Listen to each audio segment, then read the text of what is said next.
చేస్తారని నాలాంటి వాళ్ళు అందరూ కూడా నమ్మకం కూడా. రైట్ నాగార్జున గారు సార్, సో ఎమ్మెల్సీ అనేది ఇందాక మా సోదరుడు వంశీ గారు మాట్లాడారు, అలాగే మన లాయర్ గారు కూడా మాట్లాడారు, చాలా చక్కగా మాట్లాడారు. సో ఎమ్మెల్సీ అనేది రేపు ఇద్దరికి ఇచ్చినప్పుడు ఇంకెవరైనా ఆశావాదులు ఉన్నారంటే వాళ్ళు నెక్స్ట్ టైం చూసుకుంటారు. కాబట్టి మీరు ఒకటి గుర్తుంచుకోవాల్సింది అంటే మా ప్రభుత్వం 5 సంవత్సరాల్లో పోయే ప్రభుత్వం కాదు, 15 సంవత్సరాలు మేము కలిసే ఉంటాం. 15 సంవత్సరాల దాకా లేదు. మీరేమన్నారంటే అధికారంలో ఉన్నప్పుడు ఇస్తే ఉపయోగపడిద్ది నెక్స్ట్ అన్నారు కదా. ఇప్పుడు ఇచ్చినా 2 సంవత్సరాలకి ఇచ్చినా 3 సంవత్సరాలకి ఇచ్చినా నెక్స్ట్ 5 years కూడా మేము ఉంటాం. ఆ నెక్స్ట్ 5 years కాబట్టి వాళ్ళ ఎమ్మెల్సీ టర్మ్ అయిపోయిన దాకా మా ప్రభుత్వం పక్కా ఉంటాం, రాసి పెడతాం. జగన్ అన్నలాగా కాదు మాది వేరు, మాది సపరేట్.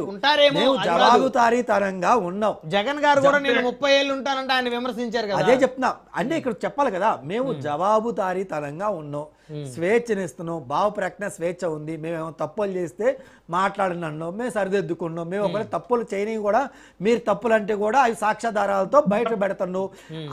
ఇంకా పోతే ఈ పొద్దు కూడా మీరు చేసుకొని వినాలి సార్. ఇంకా మీరు ఇలాంటి కార్యక్రమం మాట్లాడి లాస్ట్ లో చివరిలో కొద్దిగా రైట్. సో నేనేమంటున్నా అంటే మీరు ఈ గత 5 ఏళ్ళు నెక్స్ట్ 5 ఏళ్ళు మీరు ఇలాగే కార్యక్రమాలు చేసుకుంటే వెళ్ళాలని జగన్మోహన్ రెడ్డి గారికి నేను మనసారా దేవుని వాళ్ళు కోరుకుంటున్నారు. మీరు ఇలా చేసుకుంటా పోతే వచ్చిన 11 సీట్లు ఒకటి తగ్గుకుంటా పోతే అలా మీకు వచ్చిన 40% ఓటు బ్యాంకులు ఆల్రెడీ 5-6% పోయింది. ఇంకా 30-32% ఉంటుంది. అది కూడా ఇంకా ఇలాంటి కార్యక్రమాలు చేసుకుంటా ఉంటే ప్రజలు అది కూడా తీసేస్తారు. అది నేను చెప్పదలుచుకున్నా సార్. నెక్స్ట్ పాయింట్, ఇందాక టాంచి నేను చూస్తున్నా మా సోదరు వైసీపీ సోదరుడు పసిబిడ్డ అడావుల్లో పొరపాటున భయపడి వెళ్ళిపోయాడు అన్నాడు కదా. నేను అడిగేదంటే భయపడి వెళ్ళిపోతే సెటిల్మెంట్లకి 8 లక్షలు ఇస్తాను 10 లక్షలు ఇస్తాను ఎవరు మాట్లాడారు? అది కూడా మన క్వశ్చనరైజ్ చేయాలి మనం. ఆ కుర్రోడు మాట్లాడారా, సిదిలి అప్పలరాజు గారు మాట్లాడారా? మరి సిదిలి అప్పలరాజు గారు మాట్లాడితే మరి ఆయనకి అన్నీ తెలిసే జరిగినాయి కదా. మరి అలాంటప్పుడు వాళ్ళ కొడుకుని సరెండర్ చేయకుండా పక్కన వాళ్ళు ఎందుకు సరెండర్ చేశారు? పవన్ కళ్యాణ్ గారు ఫోన్ చేసి ఏమని చెప్పారా? నారా చంద్రబాబు నాయుడు గారు ఫోన్ చేసి అని చెప్పారా? మా మాధవన్న ఫోన్ చేసి అని చెప్పారా? మాకేం సంబంధం? ఇక్కడ అక్రమ కేసులు ఏంది, ఇంకో సక్రమ కేసులు ఏంది? తప్పు మీరు చేశారు, మీరు ఇదయ్యారు, మీరు దొరికిపోయారు. ఇంకా దాంట్లో మేము చేయాలి ఏం సార్? ఇంకోటి, మా సోదరులు వైసీపీ మిత్రులు ఇందాక టాంచి మాట్లాడతారని చెప్పి మేము వెయిట్ చేశాను. బట్ మా వంశీ అని మాట్లాడారు సార్. ఒక మహిళా ఆఫీసర్ మీద మీరింత బహిరంగంగా అందరూ అబ్బాయిలు గుమ్ముగూడి ఎక్కడ పడితే అక్కడ టచ్ చేస్తా, లాక్కుని వెళ్తా, మీద పడతా ఉంటే అది నిజంగా మనం ఖండించాలా, ఖండించకూడదా? పార్టీలకి అతీతంగా మనం ఖండించాలా, ఖండించకూడదా? ఖండించాలి. Point number 1.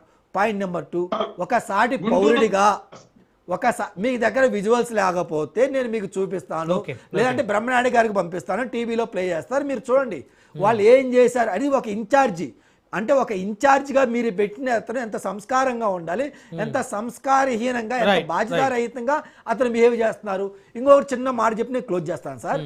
మీరు మళ్ళీ గుర్తుంచుకొని మా ముఖ్యమంత్రి గారికి, ఉప ముఖ్యమంత్రి గారికి, హోమ్ మినిస్టర్ గారికి భారతీయ జనతా పార్టీ తరపున అలాగే ఒక సాటి పౌరుడిగా నేనేం చెప్తున్నా అంటే, ఎవరైతే మహిళా ఎస్ఐని అసభ్యకరంగా టచ్ చేసి ఆమెను ఇబ్బంది పెట్టారో వాళ్ళని చెప్పులు లేకుండా లాఠీలతో కొట్టుకుంటా రేపు పిఎం ప్రోగ్రాం అయిపోయిన తర్వాత రోడ్ల మీద నడిపించుకుంటా మీరు తీసుకెళ్ళాలి, పోలీసులకు ఆర్డర్ ఇవ్వాలి, పోలీసులు యాక్షన్ తీసుకోవాలని చెప్పి భారతీయ జనతా పార్టీ తరఫున నేను రిక్వెస్ట్ చేస్తాను.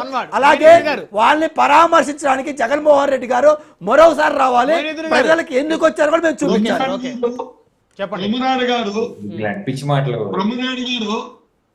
హలో బ్రహ్మనాయుడు గారు సార్, వినిపిస్తుంది, చెప్పండి.